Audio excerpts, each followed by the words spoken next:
This episode of the Missions Podcast is sponsored by Reformation Heritage Books, publisher of How to Lead Your Family by Dr. Joel Rigney, a concise, practical guide to biblical leadership in the home.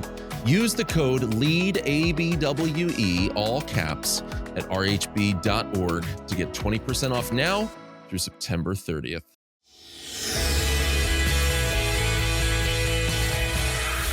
Greetings and welcome to the Missions Podcast, the show that explores your hard questions on missions, theology, and practice to help goers think and thinkers go. I'm Alex Kochman, Director of Communications and Engagement with ABWE, joined for another encouraging spelunking expedition into the mine shafts of missiology with Scott W. Dunford, pastor of pastor of Western Hills Church in San Mateo, California. If you know, you know. Scott, thanks for wading through this incredibly awkward introduction for us. Yeah, and thanks. No, you're good at that. It's fine. You can mention some of my past jobs too. And speaking of past jobs, we're talking to someone who's also changed employment in recent years, but we won't make a big deal about that. Before we get into that, though, you can get more content at missionspodcast.com. You can also get access to our bonus show that we'll record right after this main episode at missionspodcast.com/premium. Hey, Scott, we've talked about different themes along these lines on the show before. We've talked about when helping hurts. We've talked about this idea of toxic charity. I think so often in the Christian world, especially in the realm of missions, we can desire to do good. We can have pure motives, and yet that can be that can lead to mistakes that we make that can also allow other people to take advantage of us as well. And I know somebody who in recent years has written extensively on this topic is our guest today. Yes. So we're excited to welcome to the show Dr. Joe Rigney. He serves as fellow theology at New St. Andrews College, pastors at Christ Church in Moscow, Idaho. He has a PhD from the University of Chester and is the author of several books. Probably the one that I know the best is Live Like a Narnian, which we recommend to you. More recently, written some good books. Life advice. Always live like a Narnian. Amen. Yes. Yes. And Leadership and Emotional Sabotage. And before going to New St. Andrews, he served as the president of Bethlehem College and Seminary, which is what Alex was joking about. Teaching on a lot of subjects, especially related to C.S. Lewis, Shakespeare, political philosophy, and beyond. We're glad to have you on, Joe. Sorry we are usually way more professional than that, but hey, we're just barely holding it together at this point. Not way more, just a little more. Not way I doubt more. it. Yeah. I'm just going to say I doubt it. No, thanks for having me, guys. It's great to be on here. So what would you say? Okay, let's zoom out. Let's think about one book that recently I read, our pastor read. I don't know if I think one of our other elders read it. Leadership and Emotional Sabotage. What would you say is responsible, let's put it positively, for when there's success in a Christian ministry or any Christian organization, be it a church, be it a mission agency?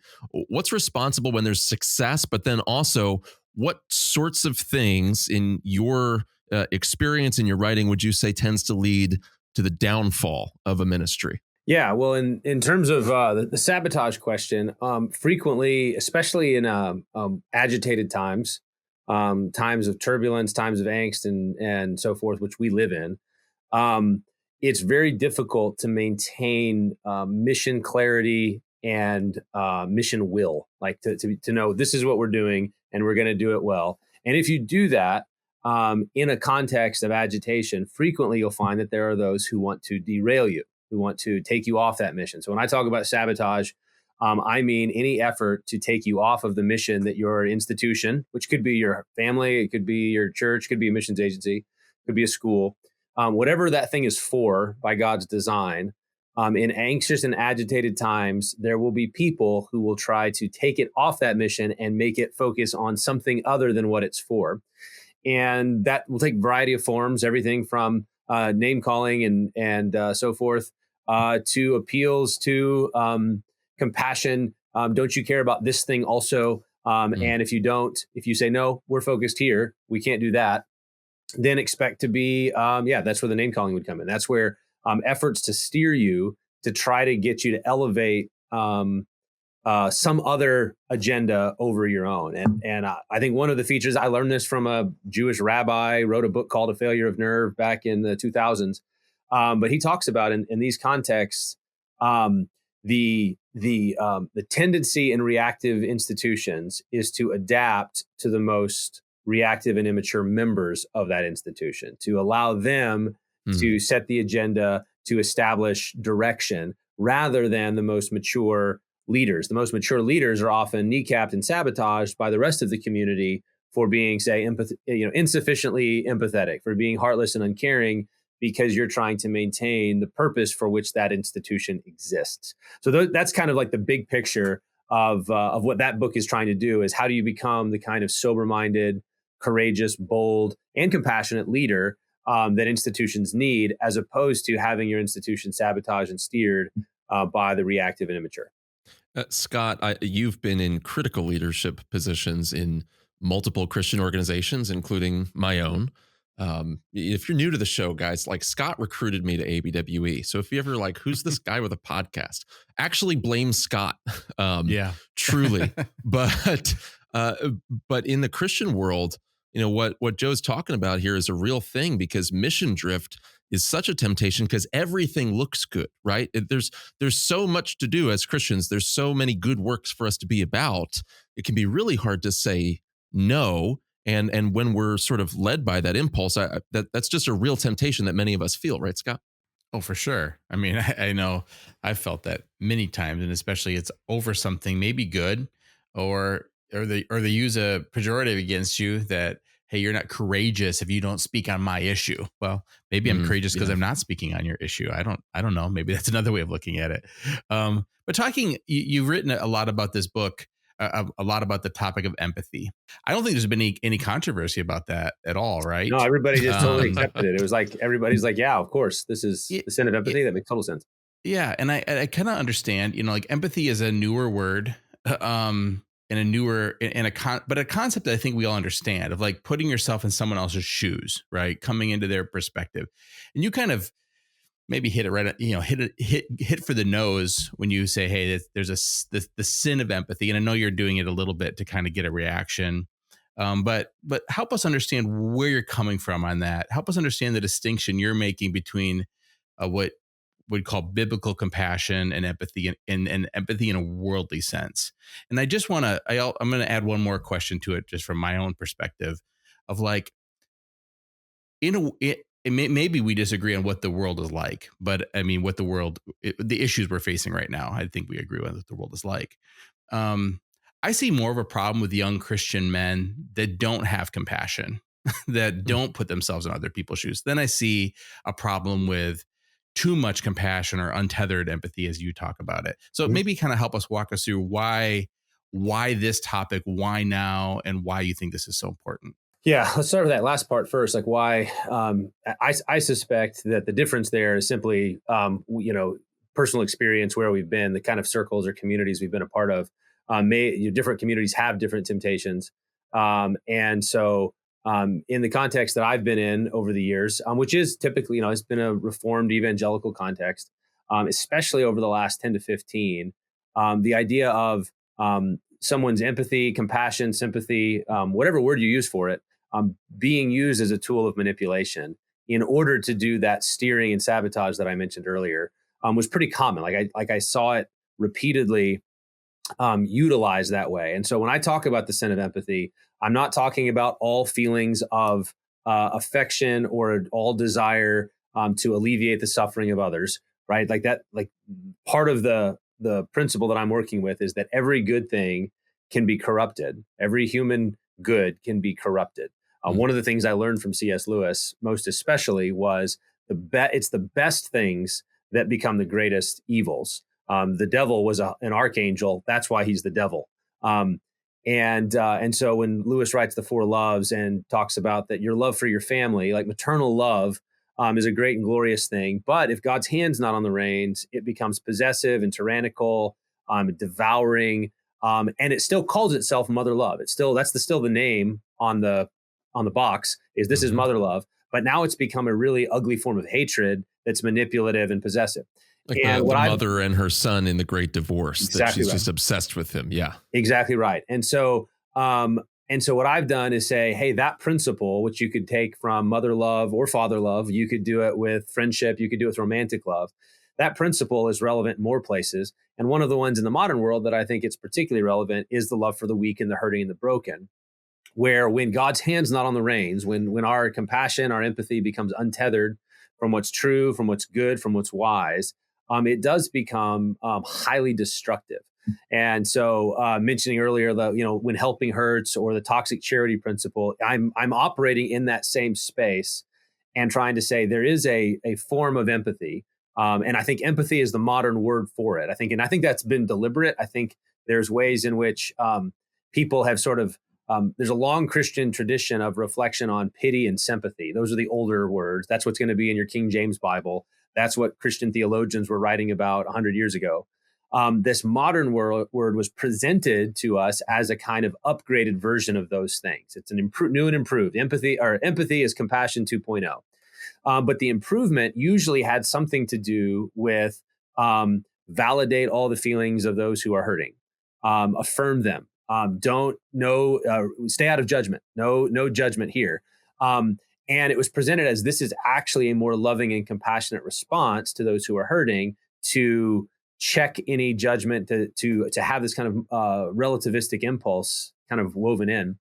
And can I interrupt you real quick too? You're not making that up. I mean, like when you listen to Brene Brown, for instance, present the idea of empathy, that's exactly what she's saying. Is you have to crawl completely into someone's experience and not really critique their behavior, their actions really at all, right? That's kind of what you hear from some of the secular self help sources on this. Yeah, and she has more careful moments where she recognizes the importance of boundaries, but Mm. she definitely can give that impression. And I think that this is a human feature, and the universal one of anybody who's ever been on the receiving end of a pity party or a guilt trip, right? Like knows what I'm talking about. It's where someone recognizes, I know you care for me, and I can wield that as a weapon and a tool of emotional blackmail in order to get you to do what I want. And so it's an old feature. It's a universally human feature. I just think in the modern world, then it has a name, and that name is empathy. Now that doesn't mean that there aren't perfectly legitimate uses of it. I tend to not. The word is not the most important thing to me. In the book, I try to critique it under a number of different titles. Pity, passion of pity is the term C.S. Lewis used for it. Mm. Um, but in the modern world, I think that's where it hides. And I think this is one of the devil's strategies. He hides really destructive dynamics under innocuous and innocent terms. And because most people can't imagine empathy ever being bad, if I'm the devil, that's where I'm going to put it. And so when I say, if I were to, if we were talking about, or if I were to write a book about the sin of anger, I think most people would go, yeah, okay, there's good and bad anger. There's a righteous anger and there's an unrighteous anger. Or if we talked about grief, or if we talked about fear, I think most people have categories for there was a worldly version of this emotion and there's a righteous version of this emotion. And we would go, and the difference is, well, are we feeling according to biblical standards? Are we feeling what God says we Mm. should feel about this? And is it oriented toward the ultimate good of that person or towards the ultimate good of the community? And if it is, we say that's the good version. If it's not, then it's not. And I think it's one of the challenges in the modern world is we just don't have a category for empathy or compassion ever going wrong. They're sort of unadulterated goods. And I don't think they are. I think that there are toxic, destructive, sinful, untethered forms of empathy. And I think over the last 10 or 15 years, especially, it's been used effectively to derail Christian institutions by taking them away from the biblical standards. Well, one thing that I think is relevant too, you mentioned in the beginning of your response to Scott, Joe, that there's difference of opinion. Okay, what kind of world do we live in? Do we have people that aren't compassionate enough, or people that are too compassionate to this point of sinful empathy? And I think you're right. It reflects what circles you've run in. It's sort of like when people ask me the question of, do we have too many people interested in missions to the expense of their locality, or not enough people interested in missions? And honestly, it's like, depends where you look. Right. That's my best answer to that. And so I think there's a lot that we can chew on there. Scott, I know you want to press in on that some more. And so, Scott, I'll let you press in on that in a moment. Before I want to mention our sponsor, Reformation Heritage Books. If you are a Christian man like me, and if you, like me, want to become a better husband and a better father, and I think we all do, then in How to Lead Your Family, speaking of great books, Dr. Joel Beakey offers a biblical and practical guide for leading the home as a prophet and a priest and a king, that threefold office that we all have as men that we get from Adam and ultimately from Christ. Drawing from decades of pastoral and family life experience, this short read is packed with wisdom and encouragement to help men lead with conviction and grace and emotional anti-fragility and all the sorts of things that our guest here is talking about today. And so you can visit rhb.org to get your copy and to learn more. And you can use the code LEADABWE, all caps, to get 20% off your order. Also, if you're a first-time customer, then when you order, you'll get an email back with a coupon for 10% off your next order as well. But hurry, this offer ends September 30th. I think the thing that when I say the world I'm living in, I guess I'm referring to like our reformed world, especially. And I realize X doesn't cover everyone, out there, right? There's a lot of guys who just by God's grace aren't on social media. Like one of our good friends, Chris Bruno, just isn't on it at all, and I appreciate that about him. That's one of the many things that makes him a good what I man. do worry about is a real callousness towards the needs of others that I see amongst our guys who are in seminary and in pastoral ministry. Inability to see any need other than their own circle of influence, their own church, their own family, their own friends. And of course, for the missions, in missions relatedly to missions, this becomes a big problem as well. Obviously, I know it can go overboard, but are you concerned at all about a callousness toward other people's needs that we need to be worried about as well? Yeah, absolutely. And I think, so in the book itself, I try to hit the apathy and the callousness at the front end and then come back around at the end and conclude the book. If you're going to write a book on the sin of empathy, I don't want the abuse of it to abolish the proper use of it. Yeah. And, so compassion is still a virtue, even though it can be untethered and corrupted. And so that final chapter, In Praise of Compassion, and trying to model, like, what does it look like when you're with someone who's hurting? How does Jesus at the tomb of Lazarus? I use an example from Brothers Karamazov, which is a novel that I taught for years, that kind of shows here's this person who's really suffering and maybe doing things that are wrong, even, right? So in their sin or in their suffering, they're sinning. How do you actually have compassion for the suffering while still addressing the sinfulness? I think that that's a really important skill pastorally, and so I want to include that. But it was more like I think if when in the book I use this illustration where if someone's drowning in quicksand, one response would be to walk the other way, turn around, don't even care. That kind of callous indifference that you mentioned. The other response would be jump in with both feet, and that's what I mean by untethered empathy, because now you're untethered from the side, and now you're drowning with them. And then the proper response is you reach in there. So you really do join them. You weep with those who weep. You join them in the sorrow, but you remain anchored and tethered to the side so that you can actually have some leverage to pull them out. And I think of those three, most people, at least in principle, recognize that first danger of callous indifference. Like if I were to write a book about the sin of apathy or the sin of indifference, I think all I would get is amens. And in fact, one of the interesting dynamics in this, when I first was writing on it, I wrote 2 screw tape letters in the style of screw tape letters that are included in the book.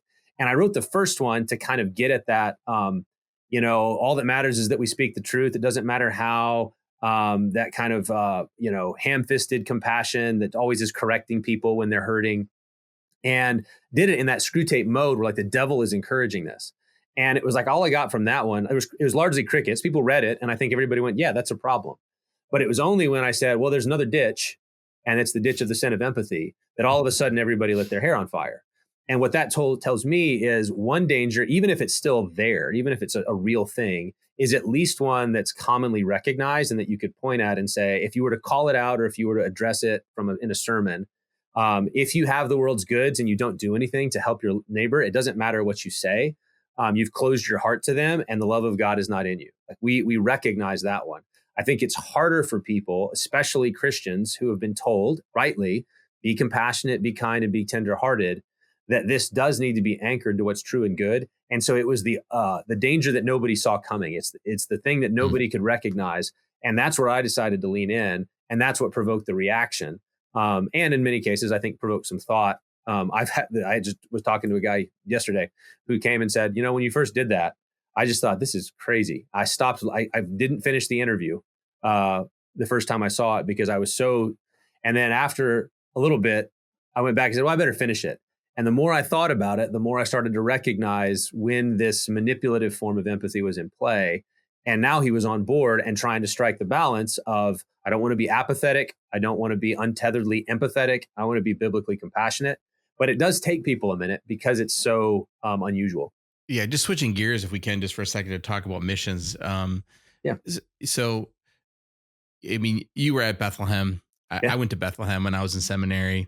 And it wasn't just John Piper, of course. I mean, although John Piper is probably one of the most well known in our generation for his appeals to missions and the impact he's had on calling people, young people, to the mission field.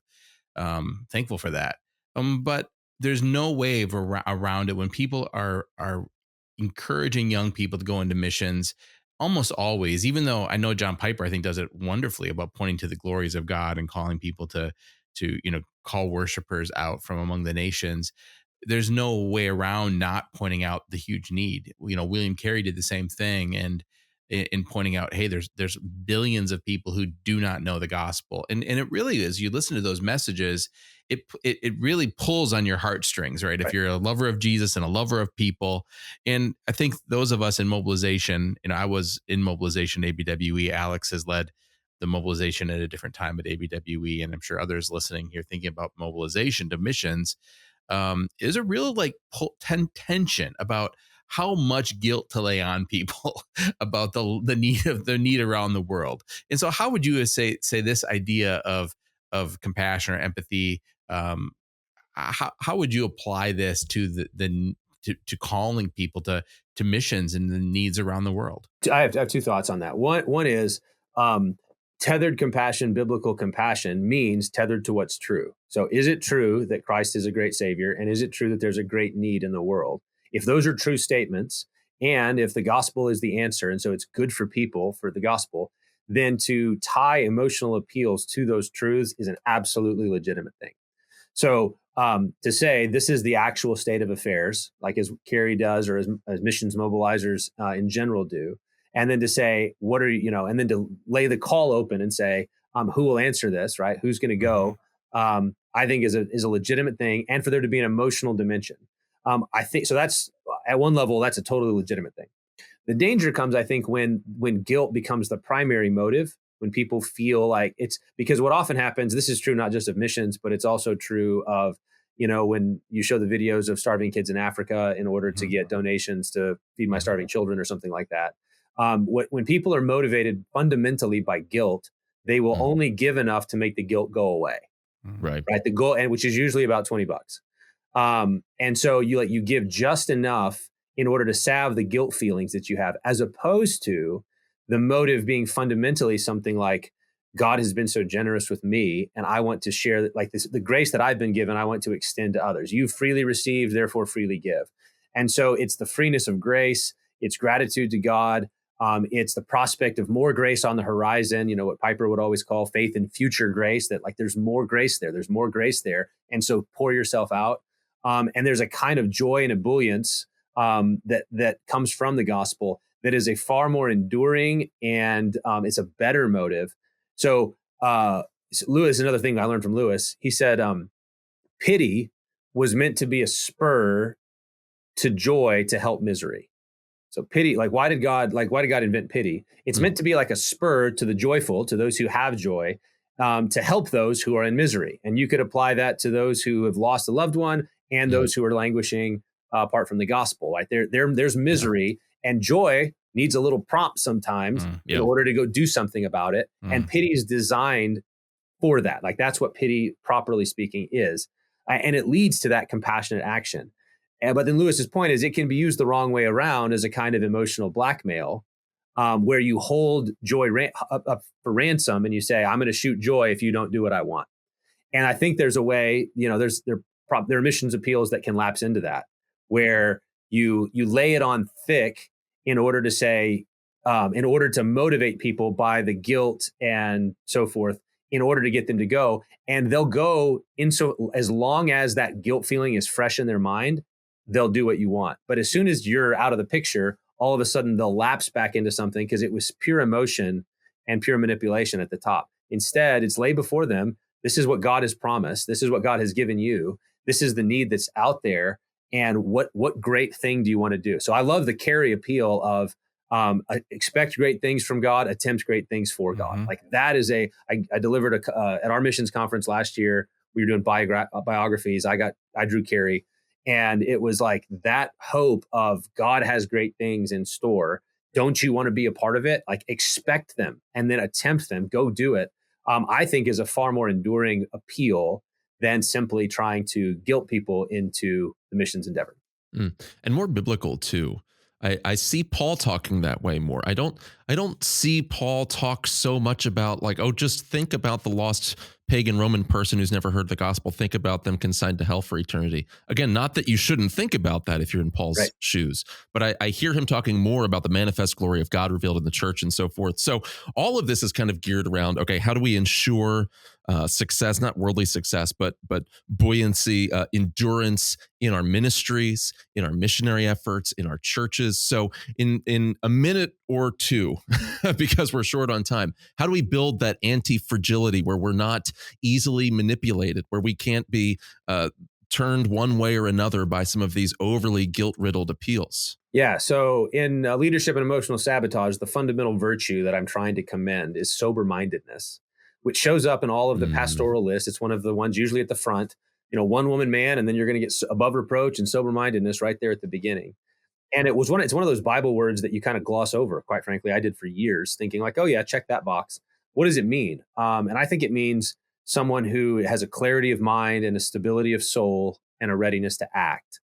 Meaning there's a clarity of like what is life about. There's mission clarity, there's theological clarity, and that clarity means I'm not clouded by my passions, or other people's passions are not, overwhelmingly. That's how we talk. Passions can be so, I'm overwhelmed by grief and paralyzed by fear, and passions can overwhelm us so we don't think clearly.